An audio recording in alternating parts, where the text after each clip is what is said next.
My wife was there. I almost died right in front of her. I climbed up this rock, and I have this trend. I like to jump off of things and get a picture. It was a bad idea because I jumped off this little rock, and there's all this loose shell beside it. And I hit the shell, and I kind of trip, and I start sliding down this hill. As I'm sliding, I look ahead of me, and like, you know when your life goes into slow-mo?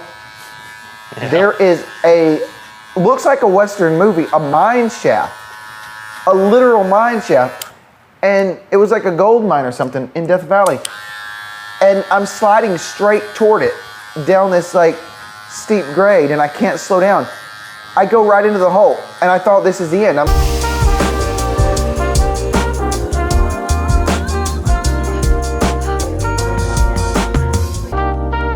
What's up, guys? Welcome into another episode of the Cutting Up Podcast. Today we have recurring guest, Lawson Bates. How we doing, my man? We're back. Ready to get a haircut, looking much shaggy. more high quality, nicer cameras, better producer. I'm telling you guys, I need to hire Jonas and his A-team to be my editor because this is a setup in here. You're a real one, dude, because last time you were here, we had just a little tripod with a small little ring light on an iPhone. Yeah, no, this is a mics system. Just everywhere. I don't know if Jonas is going to show y'all on a podcast what this setup looks like, but maybe he can give you like a flash of this side of things. We've given some behind the scenes work. It's pretty cool, guys. Let's check out this hair. They can't actually see the reflection there. Oh. What are we doing today, my man? Same as always. Your birthday's coming up. Same you going as on a little always. trip or what? I'm going on a trip to the East Coast, doing a bunch of American history tour. Nice. So just make it look nice and tight on the sides around the ears. Pretty tight on the sides. Trimming up top, not too short. I'm in Nashville now, so I gotta plan my visits to East Tennessee to make sure that I have time to fit in a haircut. You want to do a summer cut like myself here? You like this? I think you could pull it off. I love that, but I don't want to go that short on top. You could though. I could, but I'm gonna pass on the top. On it. But the side, that's okay. Birthday trip. So where are you going? I'm going to Boston, and I'm gonna be going to Plymouth Rock, where the Pilgrims landed. I'm gonna be going where Paul Revere had that famous ride. I'm gonna go to the clock tower where the lanterns were hanging. I'm gonna go to where the shot heard around the world happened a few hundred years ago, 1776. We started it all. And yeah, just a little East Coast American history tour. Dude, it's gotta be tough for you taking trips now because you've been so many places. Obviously, you go to California all the time now because your wife's family's there and that's where she's from and everything like that. And then obviously with all the Medicore and different things, like I feel like you've been just about anywhere. How do you even choose your trips? I mean, your engagement was where, Italy? Or where'd you get engaged at? Our engagement was in Italy. Yeah. Our honeymoon was in Greece. Sheesh, we took a medical rescue trip to Turkey. That was most recently for a month. We went to Paris, London, Amsterdam, Germany, Luxembourg. And then you just did the West Coast. Oh, we just did the West Coast. So how do you even decide where you're gonna go anymore? I mean, what? I think what our plan is now, we just pick somewhere we haven't been. We rarely go to the same place twice. It has to be like a family trip or something if we're gonna go twice because we only have so much time. So we're just trying to check off boxes and make memories. We picked the East Coast because I love American history. It is kind of interesting though because I went straight from Greece, seeing this stuff on top of mountains that's like 3,000 years old, that is in immaculate condition. Some of the places we went there was just absolutely phenomenal. The art, the beauty, the history. And then I came home, I went to Washington, D.C., I went to Mount Vernon, George Washington's house. And it's like 200 something years old, and I'm like, my word, this is baby stuff. We just started. And then we go to Thomas Jefferson's place, and then Andrew Jackson's house is about 10 minutes from our place in Nashville. So then we went to Polk's place, which is about 45 minutes from our house. And I went to 4 presidents, and I said, man, this is just like early beginner history compared to all the stuff in Europe. And Turkey. Nice. Turkey has some amazing history, even biblical history. Dude, I feel like every time you go on a trip, I always get a phone call saying, Jonas, come with me on this trip. Let's go do this. You want to go over here? And you're a last minute guy, which I am myself, so I can appreciate that. But it's always like, yeah, that's not going to work out. But I think we've officially nailed it down. We're about to do a trip together, aren't we? Palm Springs. You planned it all out for us? We are doing a trip. And technically, even though it's going to be in September, It's a Jonas birthday trip, so we're pretty excited about it. My father-in-law has a beautiful place in Palm Springs, beautiful golf courses out there. If you've been to the desert in California, or if you don't know where Palm Springs is, if you know Coachella, the big music event, it's right out there by Coachella, Desert Hot Springs. Beautiful part of the country, but warning, do not go in June or July because I think it was 120 degrees yesterday, and you will literally melt. My boy right there's about to go to Arizona. Arizona's great. Now, Arizona's about 5 hours, but we're talking Desert Hot Springs. It's all the same, isn't it? No? If you're in the desert, I don't know. I've never been it's out about there. 120, okay? If you fly into Phoenix, it's probably 115 today. That's insane. But if you go to Flagstaff, if you get out of the Phoenix area, it'll drop 10 or 12 degrees almost immediately. What part of Arizona are you guys at? Phoenix, I'm pretty sure. You're in Phoenix? Yeah, you're going to get toasted if you're going now. Absolutely toasted. I got off the plane for the first time in Phoenix when I was maybe 17 or 18 years old. And I went out there with a friend, and I honestly felt like a hairdryer was in my face, blowing full blast heat and air. I said, this can't be real. It feels like I'm getting burnt. So everybody there has those things in their windshields because you'll have a brand new car and the dash will totally crack in like a week if you don't have it covered. Nuts. Absolute sauna out there. And then you get your truck stopped in the middle of a music video out there, and then what happens? You get your truck stuck out in the desert, you're dead. I saw this thing on Twitter, something that was trending. All these folks were going out to Death Valley to try to be there for the world record heat for Death Valley. And I said, guys, I don't think that is the smartest play. I've been to Death Valley, and it is just what you would think. You will die out there. There's no medical help out there. There's no cell phone service. You're in the middle of one of the hottest places on planet Earth. And yeah, Death Valley experience. That's one of my almost death experiences. I did something, I should have never done it. My wife was there. I almost died right in front of her. I climbed up this rock, and I have this trend. I like to jump off of things and get a picture. It was a bad idea because I jumped off this little rock. The little rock was fine. It was only like 8 foot tall. And I jump off, and there's all this loose shell beside it. And I hit the shell, and I kind of trip, and I start sliding down this hill. As I'm sliding, I look ahead of me, and like, you know when your life goes into slow-mo? Yeah. There is looks like a Western movie, a mine shaft. A literal mine shaft. And it was like a gold mine or something in Death Valley. And I'm sliding straight toward it, down this like steep grade, and I can't slow down. I go right into the hole, and I thought this is the end. I'm gonna drop 500 feet down a mine shaft, and that's the end of everything. And it had this little tiny wire mesh covering it. And thankfully that wire mesh, probably 100 years old. I'll wait on the blower. You don't see the cameras here, lady? Golly. Miraculously, somebody had decided to put wire mesh over it, but the wire mesh was so thin, and it looked, at least, it probably was more than 100 years old. I stood up on the wire mesh. My wife almost had a heart attack. I slowly climbed back up the side of the hill, but that's something I'll never do again. Jump off of a rock in Death Valley. Very bad idea, learning experience. So what do you got planned for our trip? Started mapping it out for us yet? We're definitely going golfing in Palm Springs. I got some friends that can get us into some really nice courses. And then, of course, we're going to swing by the Hollywood sign because we're in LA. Flying into LA, right? Just get a picture. Yep, fly direct into LA. We are also probably going to go out to Joshua Tree. If you've never been to Joshua Tree at night, absolutely put it on your bucket list. One of the prettiest places on the whole West Coast. Go at night, watch the stars. There is no artificial light affecting anything. Beautiful. What is it? Is it an actual tree? Or it's a national park, okay? And it's all these trees that are called Joshua trees. They're little short trees. They kind of look like a cactus. And then there's these boulders that you would see in a John Wayne movie. And they're just scattered everywhere. It's all this natural beauty. and these roads that wind through it. But the real beauty of Joshua Tree is at night when the stars come out. People come from all over the world to stargaze in Joshua Tree. And be careful because there's wolves, there's rattlesnakes, but we're going to steer clear of those.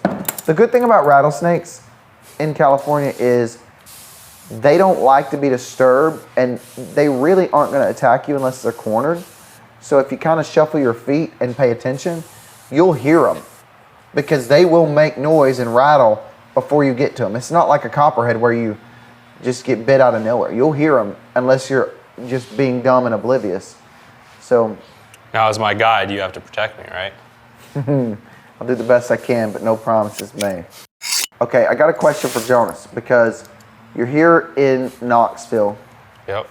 You're a big business mover now. I always think of you and Kelton as like my business gurus. Nah, don't put me on that level yet. I watched Kelton's podcast with Did you? With you. That was very inspiring awesome, for me. dude. He killed it. Entrepreneurs. This is the place, guys. If you want to see like cool creative content, you're already here on the channel, but you know how much like they have going on. I was in here just waiting on my haircut, and he's talking to Will West, a sports animal in Knoxville. I've listened to that show ever since I was a kid. Me and Trace used to listen to all of the Vol Network type stuff and all the behind the scenes. So it's cool to see Jonas like interviewing who's who in East Tennessee, and it's such a broad spectrum that you have going on. Because, I mean, everybody's got to get their hair cut. So you got sports people, you got music people, you got business gurus, social media influencers, athletes. I love it. Yeah, man. We're trying, little by little, you know. What is your next? I got to ask Jonas a few questions. Yeah. You have Barbers United here in Knoxville. Epic location. I'm trying to get you to open a location in Middle Tennessee. The place is just right to be developed for something like this. It's got such a great vibe when you walk in the door. But if you are expanding, what is your goal? Are you going to get like 3 stores in Knoxville? I mean, not stores, but shops in Knoxville. Are you going to expand? Obviously, you don't want to spread yourself thin too fast. But what would be your 5-year plan for Barbers United? Well, my dream scenario would be that Lawson goes to barber school, gets his license, and then we open up in Middle Tennessee, and then we're good to go. And let's put that on hold and let's go for a more realistic plan. Well, most of my plans aren't realistic. That's the problem, dude. Well, that's how winners are. You know, you got to dream big. No, yeah, I would love to branch out. I love this space we have here, and we still got some room to fill. So I want to fill this space out first, but then hack it out. Eventually, yeah, I would like to, you know, even further west Knoxville, maybe Farragut. Yes and no. I mean, I love this area. I love Bearden area. I don't think I'll ever leave this area. Now, if there was an option where we were here and then we got to the point where we could do multiple locations, I think Farragut would be a great opportunity there to open up another shop. But yeah, down the line, I would love to have multiple locations. I do think, you know, more than just multiple of these size locations, I do think I would like to get a little bit bigger potentially, and then go to where instead of being maybe so you're bringing like higher revenue per store. Yeah, just to make it a little bit more profitable. I don't think this size of shop is kind of the perfect spot. It's a perfect spot to build and to start at, but you know, I think at max capacity, we're talking maybe 5 chairs, potentially squeezing in 6 here, and I think that my main location that I would love to have would be more about 10 to 12 chairs, and then, you know, maybe filling that out. And then if we could do a couple of those size shops, I think that would be the goal. But I mean, the great thing about this is that, you know, especially with the barbering industry, is, you know, you can go in so many different directions. You know what I mean? You really don't know, you know, what's going to pop off and what's going to actually take off and what the future is going to be, because there are so many different avenues that you can take this. You know what I mean? I mean, there's a chance. And I don't, you know, this isn't necessarily the reason we did it, but, you know, who knows where this podcast could go. You know, this could eventually be a full-time job in and of itself. You know what I mean? Yeah. And so I don't know how long I'll stick to cutting hair behind the chair. I have no plans to stop. I think I'll do it forever because I love it and I love my clients. But you also never know. You start managing 3 or 4 or 5 different shops, and you may not have the time to be actually behind the chair anymore. Put yourself in the kind of the leadership. Or it could be a situation where I am behind the chair forever and we stay at one location. So, you know, obviously, lots of prayers, and ultimately it's up to the Lord, however He wants to bless it. But we'll see. You know, a lot of different options, but I think, you know, in a perfect world, and what I think I would want to do, I would love to have multiple locations and potentially even a little bit bigger than this size is. But so good. We'll see. I like that. You think about business and you look at the successful models across all spectrums. I mean, whether it's the food industry or anything, and I notice there's always a theme. You look at, I'm thinking food, Chick-fil-A, In-N-Out Burger. What is the one thing people are always saying? It's the friendly and like consistent atmosphere. There's a place here in Knoxville, the Vols Market. You should get one of those guys on the podcast. But when you go in there, you feel like you're one of the family. And I think that's a huge reason why you're so successful so fast here. Because there's folks who've worked 5-10 years on a business like this in Knoxville and not stuck the same way that you have so quickly. And I think it's because people feel like, oh, it's family, like it's unity. You got people coming from all around. Definitely. And I think the biggest thing for any business owner, any entrepreneur is just you have to be willing to be flexible. You know what I mean? Yeah. I think the problem a lot of times is people get, they get an idea or a concept that's really, really good, but they get stuck on it and they're stubborn because that's what they built or that was their idea and they're going to force it to work. And that's not always the case. You know what I mean? You have to be willing to adapt. You have to be willing to be flexible. And I think a lot of people learned that during COVID, which is unfortunate. You can't plan for a time like that. You know what I mean? There's no way to be really genuinely prepared, but you just have to be flexible and be moldable, be willing to pivot. You know what I mean? I mean, look at yourself. You can talk about that. Absolutely. Obviously, you grow up having the show for a majority of the time and you could bank on the show, but then obviously that comes to an end. And now, you have your music and you have to always be ready to pivot. You've pivoted to YouTube. You pivot to different things. Social medias are always changing. We were talking about that earlier with Will, and Twitter and Threads and Twitter becoming X and all those things. And it's like you have to be willing to pivot because if you get stuck in one direction, and that doesn't work out, then you could be done. You know what I mean? So you have to be willing to be flexible to like, hey, even if this is a bad idea, that's okay. I'm not going to stick to it. This podcast, 5 years from now still hasn't grown or isn't doing anything, then I have to be willing to pivot off and not just say, oh, I'm going to make this work because it doesn't. Market it in different ways. I think at the root of it all, it's about building trust and community. People talk about like the biggest Hollywood movies versus some YouTuber that's getting consistent views every time. It's all about trust. I think about it this way. When me and my wife sit down in the evening and we're going to watch something entertaining, used to you get on Netflix or Amazon Prime and you scroll for 40 minutes, you can't decide on anything, you watch 20 minutes of something that you don't like, and then you're just like, okay, whatever, we'll go to bed. But if you get on YouTube, which right now is a really hot thing, I go watch Dude Perfect. I know what I'm getting, it's always entertaining, it's consistent, and she watches like Epic Fails or something entertaining. So it seems like the market is really adapting to what people want versus getting on one of these other streaming services. You just feel like they're forced or they're trying to push you something that's not really in your vein of what you love. So when it comes to social media, when it comes to career, all of that kind of stuff, you're right. Being willing to adapt is going to be a huge aspect of your success or lack of. Mm-hmm. So how have you adapted? You enjoy doing YouTube, making videos? I like YouTube, and I think the whole independent music artist concept, ever since streaming came, will never be the same. Because I follow a bunch of other singer-songwriters that I've worked with and have had huge success, and we were just talking about how it went from, used to if you got 1 million plays or sales on anything, you were set for life. You're good to go.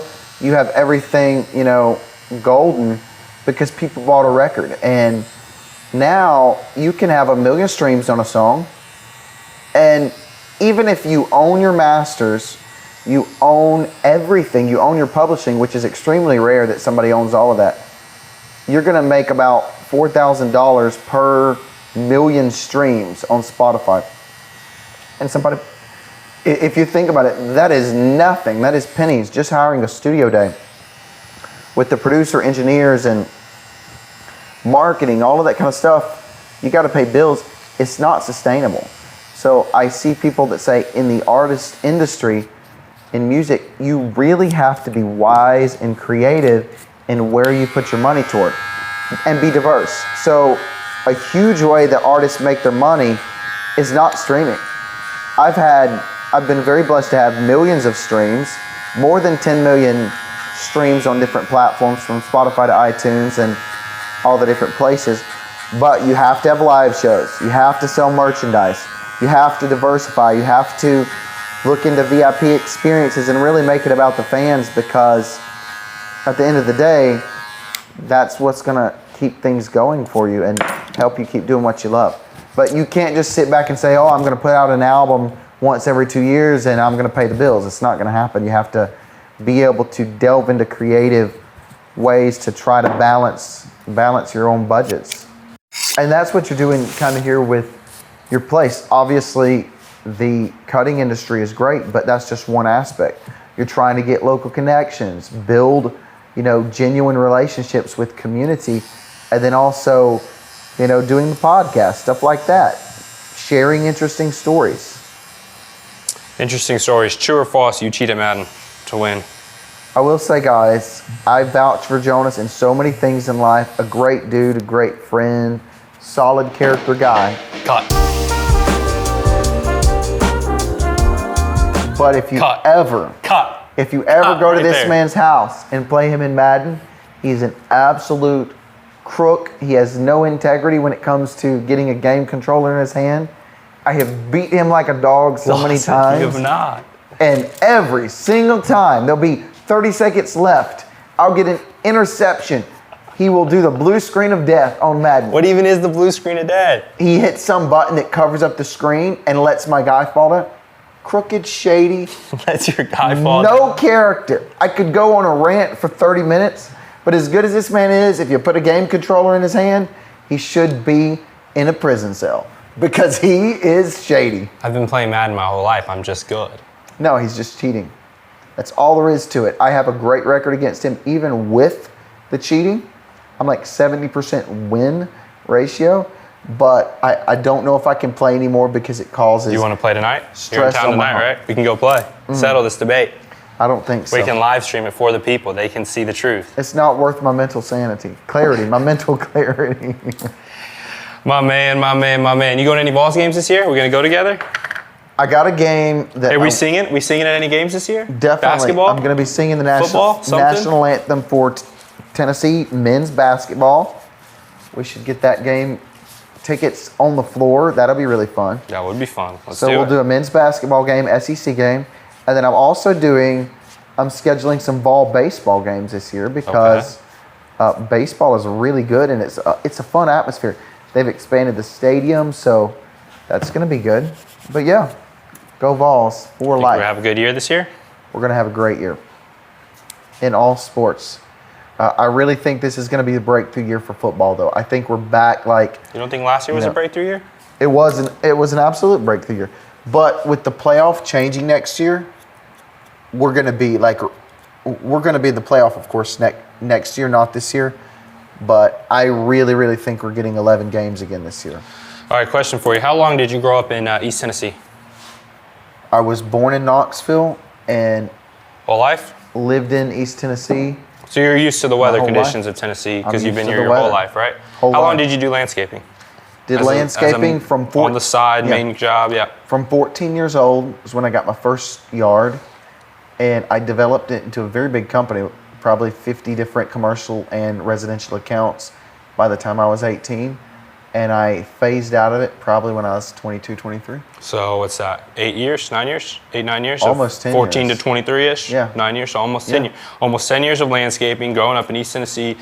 And during all that time, you never once hit you to put sunscreen on? What happened last weekend, dude? I have this weird thing that I think I'm never going to get burnt, but right now my shoulders are like a burnt piece of toast in the Sahara Desert. Because I had an appointment booked for Lawson Friday evening around 5:36. He was supposed to come in town, and I get a text message in the middle of the day, 2 or 3, and it's a picture of Lawson with no shirt on. Intense. And he Don't is just show him that red. picture. I might put it on the screen right now. Oh my word. And this guy says, hey, I can't make it to my haircut appointment because I'm sunburned. Guys, I'm like, this dude was a landscaper for 10 years. A terrible life experience. And he doesn't know how to put sunscreen on? I always forget how white I am. And we're also like in almost August. Like you've had 3 weeks or 3 months of sunlight to get tan. I should know. I should know better. I look at my bro Warden. The man is just like tan as they come, fit as a fiddle, but I always forget that you have to do tanning in phases. I go out one day after not taking my shirt off all summer, and I spend 8 hours working in the yard in 94-degree weather with direct sunlight, and I'm just like a crispy piece of chicken. How bad truly was it? It was bad. It was in the top 2 worst sunburns I've ever had. Melanoma, cancer, bad. I should never do it again. What was number 1? Hawaii. I went snorkeling on my birthday 2 years ago without a shirt, like a moron. And yeah, the rest of the vacation birthday was absolute misery. And you've had some bad sicknesses, right? Did you have measles when they went around? I had were you measles part of that? before. Measles. I've had a lot of bad sicknesses. This is up there. This is up there with all that pain. They almost said you didn't come in town today because you were still having some effects. I almost didn't. I barely slept last night because you touched my shoulders, and I'm telling you, oh, pain. Pain. Okay, we're going to have to let you guys run. Thanks for watching the one and only Jonas Thatcher Barbers Check the United. haircut out first. You got a big birthday trip. If it wasn't for your birthday, you probably wouldn't even have come in, right? I wouldn't have forced it if it wasn't for the birthday. Yeah, I got some golf on the schedule for you, so that always brings you in. We're doing an old-fashioned scramble like we used to do back in the days. It's me and Jonas versus Evan and Warden. We will have beat Evan and Warden for the first time in history by the time this podcast airs. Keep your fingers crossed. Y'all can make your bets if you think Jonas and Lawson. Warden may have made a trade behind the scenes. You dumped me? I put me didn't on dump Team you. Evan? No, I would come on, never. bro. Would never. Guys, haircut looks great as always. That work for you, my man? I love it. Go wash it out for you. You hate the little hairs all over you? Hate them. So he's a premium man. I will say, last thing, if I lose in golf, it's because I forgot my clubs and I'm going to have to share in Evan's or Jonas's clubs. So it's the clubs. It's the clubs, guys. Okay. And also every other time we've played on Evan and Warden's home course that they know like by memory, and we don't ever play there, so that's why we lose as well, right? But today's the day. There's always an excuse. Today's the day. Guys, thank you for watching. Go follow Lawson. Give us your social medias real quick. Where can they see you? Find you? YouTube, Instagram? At Law Bates. Only follow the things that are verified on all accounts. And what's the YouTube? YouTube is at Law Bates as well. Everything Law Bates. We'll Keep it simple. See you there. Go shoot them a follow. Keep up with them, guys. Appreciate you guys for watching. Like, share, subscribe. We'll see you next episode. Peace out.